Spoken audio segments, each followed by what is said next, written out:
guys, my name is Julie and this is the Curated Curvy, where I bring you along for the journey as I attempt to create the curated wardrobe of my dreams with these two hands.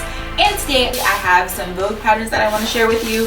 For the most part, these purchases were inspired by ready-to-wear designs that I've seen or saved or been inspired by for a while now. So the first one is this athleisure wear pattern. You have your crew neck sweater, you have your hoodie sweater, you have a long pair of leggings, and you have a pair of biker shorts.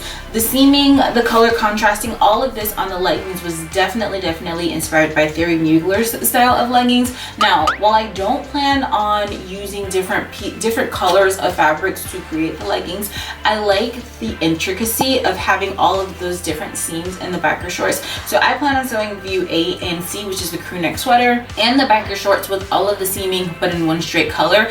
I like the subtlety of it, but I also like that it's quite intricate, and it's something that you'll have to actually like be up close and see to appreciate. That really appeals to me. So that's why I went ahead and I picked up this one. This pattern comes in sizes extra small to extra large. All sizes are included in the envelope. With the Vogue, I always size up, so I will be sewing a size 20. The next one is Vogue 1848, and this is a kind of like asymmetrical skirt situation. This skirt was 1000% inspired by the Alexander McQueen skirt, which also comes as a dress.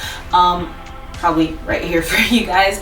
I absolutely adore this look. I think it is so effortless, so chic, so cool, but so interesting. Again, we're getting to the point now where like your classic gathered skirt has kind of been played out for a while, and so I love all of these variations and modifications to the classic like tiered gathered skirt that give it like enough of a wow factor for it to feel fresh and feel new, but can still be looked at as like a classic silhouette down the line. And so very interested in this. Now this skirt comes with view A and view B, but the only difference between view A and view B is the length of the skirt. View B has a lot more drama, it's a lot longer. View A is a little more subtle, the ruffles aren't as long, the drama isn't as intense. So I definitely plan on sewing view A of this dress because I want to recreate something that's close to the look or has the essence of the look, but it's not exactly the look. I want something that's more wearable and will easily fit into my everyday wardrobe, which usually is a little bit more dressed up. So I feel like if I tone this down and I go with like the more calm version of the skirt view A, I can get something that I would wear often,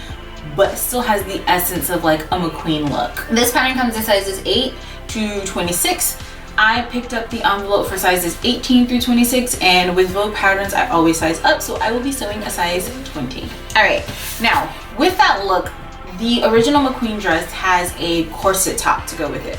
I don't want that. I want something like a soft corset. I don't want the structure, I don't want the boning, I don't want the cups. I want something easy. It's summer, I don't need stuff sticking to my body like that. So I went ahead and I picked up Vogue 1838 for this Bustier top. Now this was a part of their summer collection from 2022, and I had been eyeing it then, but even then I knew that I was only interested in the Bustier top, and I kind of went back and forth of whether or not I wanted to go ahead and make the purchase.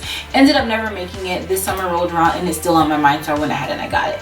Now that I have it, I think it would pair perfectly with this skirt to give, again, the essence of that McQueen look without all of the drama, because it is a soft corset. There's no boning in it. I believe it's lined, maybe interfaced, but all of those things still can create a very lightweight garment, which is what I'm looking for. So again, this is 1893. This pattern actually has 3 pieces in it. So you get your bustier top, you get your shorts, and you get your high-low skirt. I'm not interested in the shorts, which are kind of like a sailor style short, and I'm not interested in the high-low skirt because I don't like high-low skirts, and I also feel like the skirt falls at a very awkward length. Like if ever I were to make it, which I don't think I will, I would need to level out the hems and lengthen it, because I don't like when things hit me at the knee. It's like it's not mini, but it's not midi. It's just in this awkward in between phase, and I'm not into that. This pattern comes with sizes 6 through 22. I picked up the envelope for sizes 14 through 22, and I plan on sewing a size 20 with this because, like I said, with Vogue I tend to size up. All right, and lastly I have Vogue 1961. This pattern also kind of reminds me of an Erdem look from I believe it was like spring summer 2022. I could be 2023, excuse me, I could be wrong, but I'll put the look up for you. Now this pattern isn't quite a dead ringer for it, but I feel like it could be modified to get me something closer closer to that look that again is more appropriate for every day. The bustier on this one is, in my opinion, more of a bralette, so I don't know if I'll go with this bustier or if I will just stick with this bustier. But the skirt on this one has a lot of seams through the front that I feel like if I played around with top stitching and adding volume, I could get a skirt that had the essence of the Erdem skirt, but not exactly a replica of the Erdem skirt. So that's why I went ahead and picked this up. And this pattern comes in sizes 4 through 22. I picked up the envelope for sizes 14 through 22, and I will, if I were to sew the skirt, I would be sewing a size 20. However, if I were to sew the pants, I would size all the way up to a size 22 just to be safe.